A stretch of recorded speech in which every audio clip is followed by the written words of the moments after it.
Capítulo 1. Etevind era una tierra donde el tiempo no pasaba, se acumulaba. Como el polvo sobre espadas viejas. Como el rencor en los pasillos del mármol. No era un imperio. Era una herida con bordes dorados, donde el poder se heredaba como maldición y los nombres pesaban más que las coronas. Al norte, Aetenón velaba como un centinela helado. No gobernaba. Protegía. Sus montañas eran tan viejas que el cielo ya no se atrevía a tocarlas. Allí, los hijos aprenderían primero a resistir, y luego a hablar. Al sur, las islas rotas de Caerrit murmuraban pactos con sangre vieja y miradas que no perdonaban. El este, bañado por el mar de Ciberol, traía más que tormentas, traía rumores de barcos que nunca tocaban puerto y lenguas que no se escribían.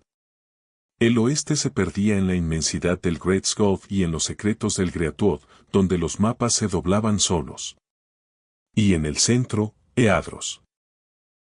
El corazón tallado en piedra blanca, donde los emperadores sonreían más de lo que hablaban, y las concubinas tejían generaciones como hilos en una rueda invisible.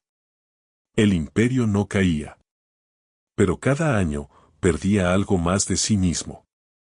Y aún así, algunos nombres no se borraban. Solo se susurraban. Como advertencia. Arelia de Argentum. La rosa carmesí. Consejera de reyes. Guía de ejércitos.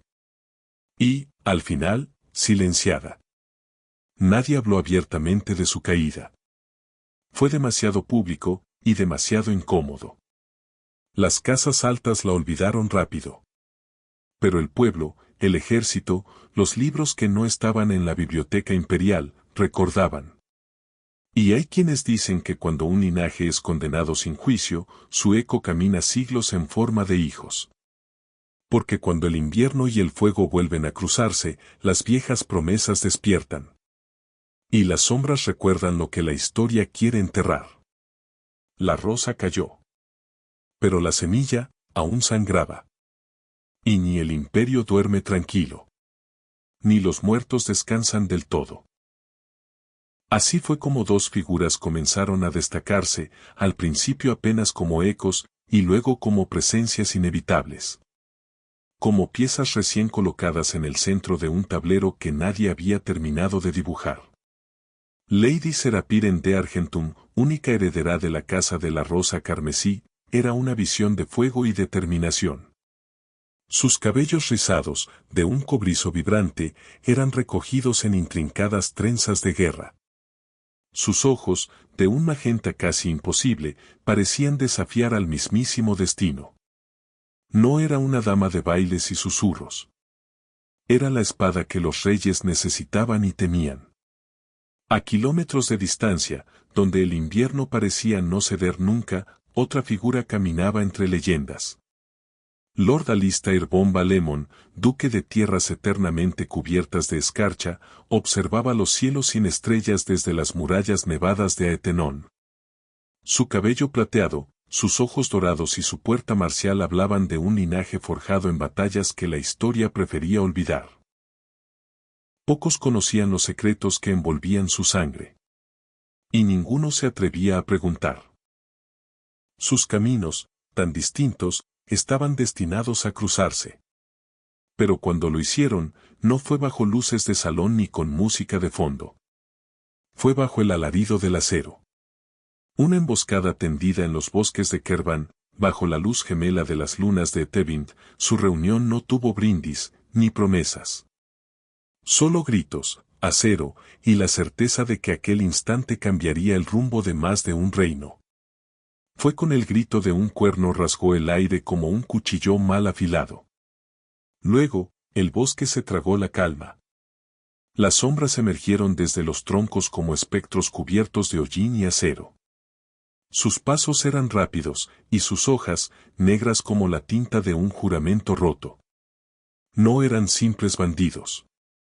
No por la formación, ni por la coordinación. Aquello era una casa. Los árboles, altos y estrechos, estrechaban el paso. El lodo complicaba la maniobra de los caballos. Las lunas gemelas estaban cubiertas por nubes, y la niebla caía entre las ramas como un velo sucio. Serapiren no esperó órdenes. Nunca lo hacía. Formad el círculo. Protege el flanco izquierdo. Escudos arriba. Su voz cortó el caos con la precisión de una lanza.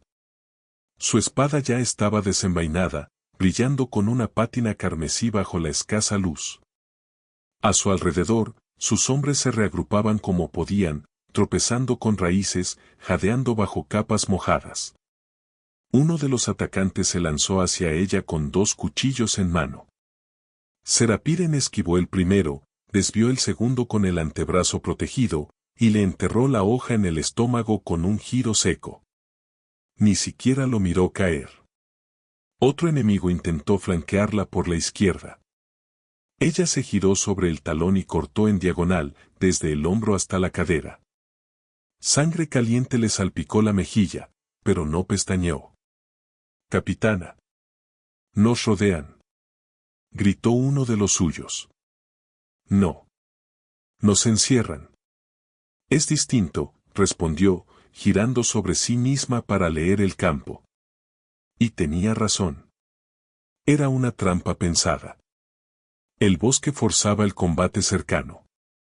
El fuego enemigo. Flechas breves, lanzas de empuje, no buscaba matar de frente.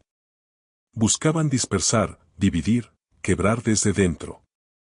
Una explosión de humo estalló desde el lado oeste. Serapiren apenas alcanzó a ver cómo uno de sus escoltas desaparecía bajo 3 figuras encapuchadas. Su corazón bombeaba fuego. Pero su mente seguía fría. Estaba retrocediendo. Lo sabía. No lo admitiría. Entonces, un silbido. Una hoja descendió hacia su costado. No tuvo tiempo de girarse. Y fue allí cuando ocurrió. Una línea de plata rasgó la niebla. La espada cortó el aire con elegancia contenida, desviando la hoja enemiga justo antes del impacto. El sonido del acero contra acero fue seco, brutal.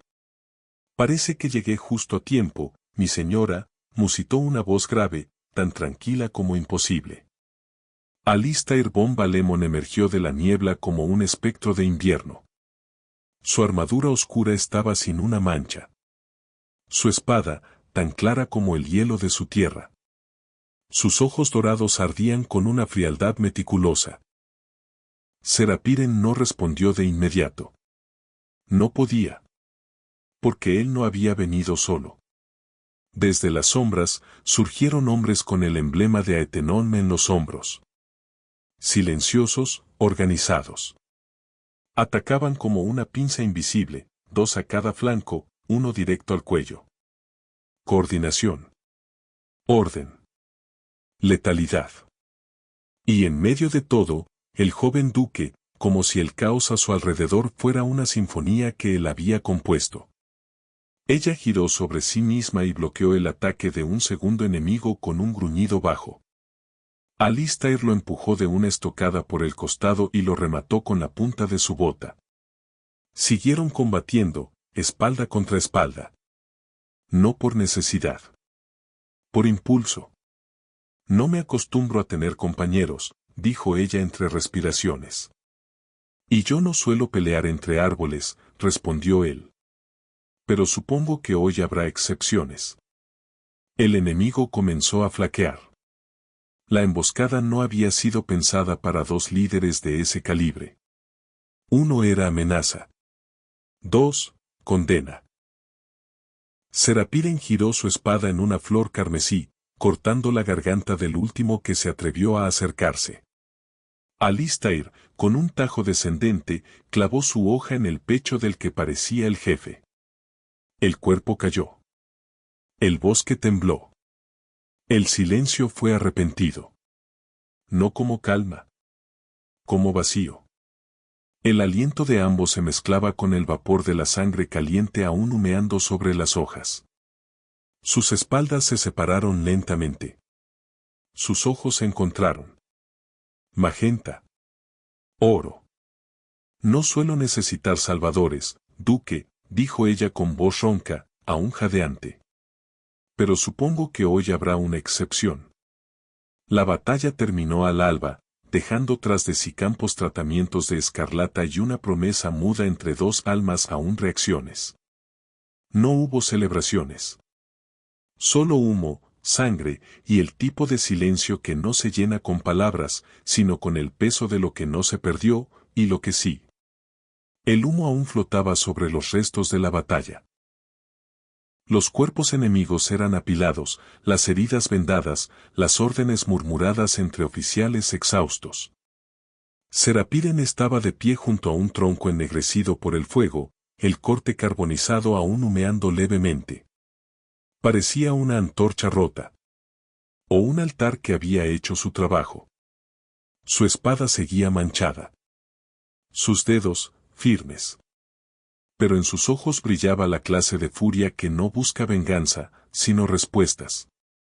Alistair, unos pasos más atrás, daba órdenes con voz baja pero precisa.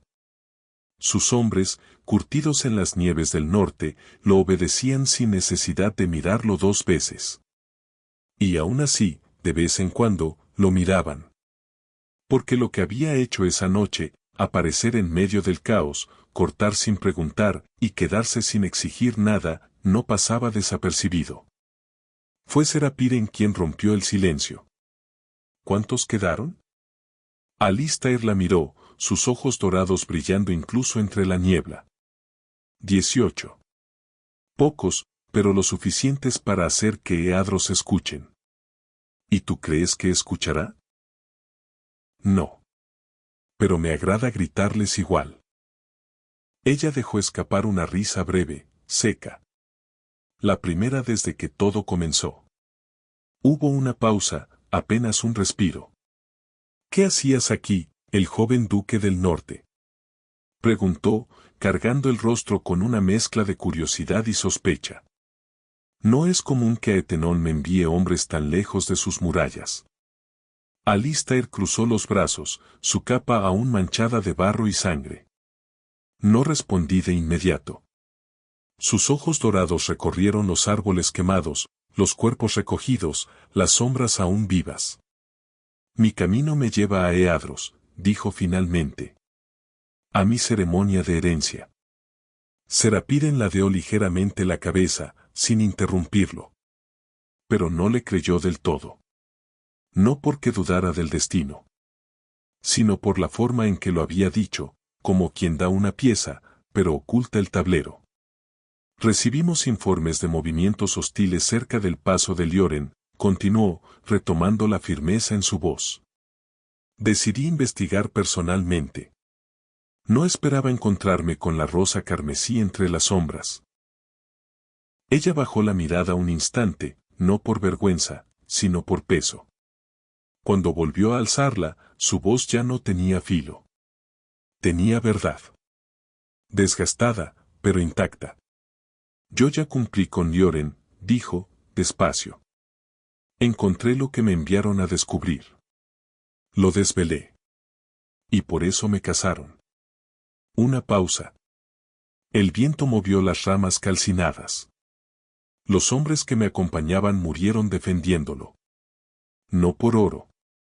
Ni por gloria. Sino porque alguien, allá en Eadros, temía que el secreto saliera a la luz. Alistair no preguntó cuál era ese secreto. No porque no quisiera saberlo, sino porque entendía que las verdades más grandes no se exigen. Se ofrecen, si llega el momento. No tengo más escolta, añadió ella. Ni órdenes. Solo esto. Se tocó el pecho, allí donde no colgaba nada. El encargo ya no pesa en papel. Ahora me lo llevo en carne. Por un momento, solo se escuchó el crujido de una rama lejana. Y entonces, Alistair dijo lo que ambos sabían que era inevitable. Ven con nosotros. Hasta Eadros. ¿Por qué? Porque quien quiera silenciarte no ha terminado. Y si lo que llevas es tan importante como para matarte por ello, entonces merece llegar entero. Serapiren no respondió de inmediato. Tampoco sonrió. Pero sus ojos magenta se alzaron hacia los suyos. Y por primera vez, no había juicio en ellos. Solo una tregua silenciosa. No suelo viajar en caravana, duque. No es una caravana. Es una declaración. El norte no marcha con cualquiera. Y sin embargo, aquí estamos. No hubo más palabras. Solo un asentimiento. Y el eco de una decisión que haría temblar a Eadros antes de que siquiera cruzaran sus puertas.